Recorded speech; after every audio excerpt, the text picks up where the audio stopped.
by Pete Hegseth. He's CEO of Concerned Veterans for America and an Iraq and Afghanistan war veteran. And Pete, I want to pick up where we left off with the Congressman about Hagel, because now you heard Congressman Hunter saying he should step down. Our own Bill O'Reilly called for that last night.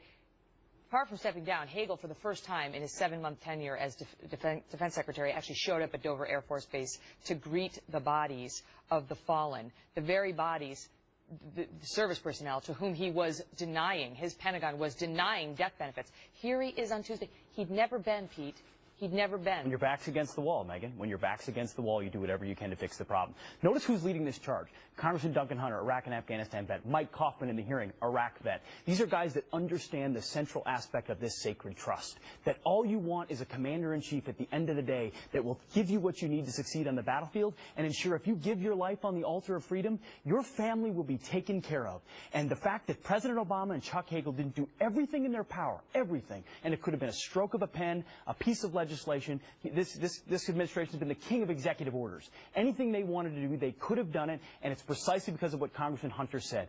Veterans and military families from the beginning of the shutdown have been pawns, from the World War II memorial blocking veterans, from the VA benefits and talking about how horrible it's going to be for veterans immediately, even though there's delays on that, to this. They've been using them, and it's an absolute outrage, and we should be calling them on it. Why? Because the politicians know that veterans touch a soft spot in the American heart. They touch everybody. That's right. And the president believes that by turning up the heat on this shutdown, he can turn and point a finger at Republicans. So there's a political win for him to turn the heat up on veterans and military families. Someone made that call to not give benefits to military families because at somebody, probably in the political side, who hasn't served, thought, you know what, that'll turn it up even more. Because we were told, we confirmed today that the DOJ, that the Department of Defense went to the Department of Justice last week, late last week, and said, we don't think that we can provide these benefits. What do you think? And the DOJ said, no, you can't do it. And so the question is, then why didn't somebody go to Barack Obama? Why didn't somebody go to Congress and say, we need this fixed and we need it fixed now? It wasn't until Tuesday, when this hit the press big time,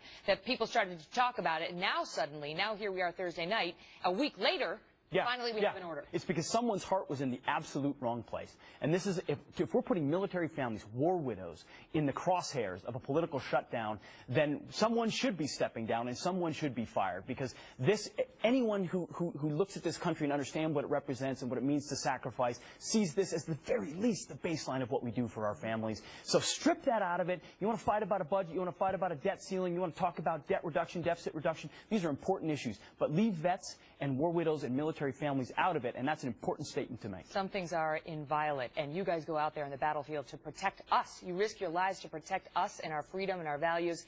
Who's protecting you? Who has your back? That's right. This is not equal opportunity outrage. This is a commander-in-chief, a leader who should be looking for our backs at every moment and didn't hear and needs to be called to the carpet.